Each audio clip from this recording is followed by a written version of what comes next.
नमस्कार दोस्तों। आज हम जानेंगे बृहस्पतिवार की कथा के बारे में।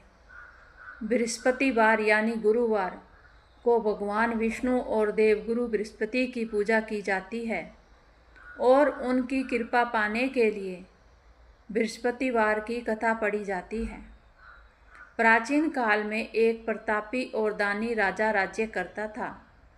वह हर रोज गरीबों और दुखियों को अन्न धन देता था, लेकिन उसकी रानी बड़ी कंजूस थी और उसे राजा का इस तरह दान देना बिल्कुल पसंद नहीं था।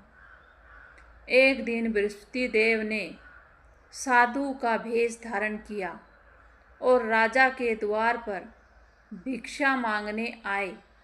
उस समय राजा बाहर था और रानी घर पर थी। रानी ने साधु से कहा कि वह दान पुण्य से तंग आ चुकी है और ऐसा उपाय बताएं जिससे यह सारा धन नष्ट हो जाए। साधु रूपी बृहस्पति देव ने रानी को सलाह दी कि वह वीरवार को गोबर से घर लीपे, पीले कपड़ों की बजाय गंदे कपड़े पहने और चूल्हे के पास बैठकर बाल धोएं।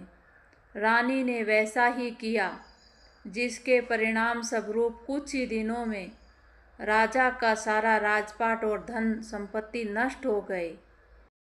भूखे नंगे रहने पर राजा ने एक दिन देश छोड़ने का फैसला किया। वह एक लकड़हारा बनकर जंगल से लकड़ियां काट कर बेचने लगा।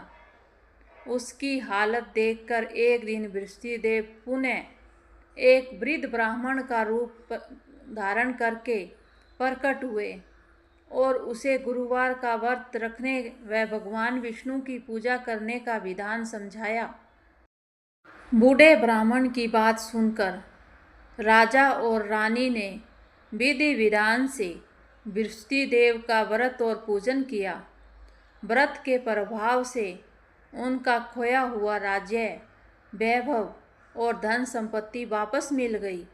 तभी से मान्यता है कि जो भी व्यक्ति सच्चे मन से गुरुवार का व्रत रखता है और कथा सुनता है, उसके जीवन के सारे संकट दूर हो जाते हैं। बोलो बृहस्पति भगवान की जय। बृहस्पतिवार का व्रत करने की पूजन विधि और कुछ नियम हैं। सुबह जल्दी उठकर स्नान करें। इस दिन सिर के बाल नहीं धोना चाहिए। साफ सुथरे पीले वस्त्र, हल्के रंग के वस्त्र धारण करने चाहिए। पूजा स्थल को साफ करके घी का दीपक जलाएं। भगवान विष्णु और देवगुरु बृहस्पति को पीले फूल और हल्दी, चंदन, अक्षत, गुड़ और चने की भीगी हुई दाल या बेसन के लड्डू अर्पित करें। केले के पेड़ या भगवान की मूर्ति के सामने बैठकर गुरुवार व्रत की कथा सुने या पढ़ें और विधि विधान से आरती करें।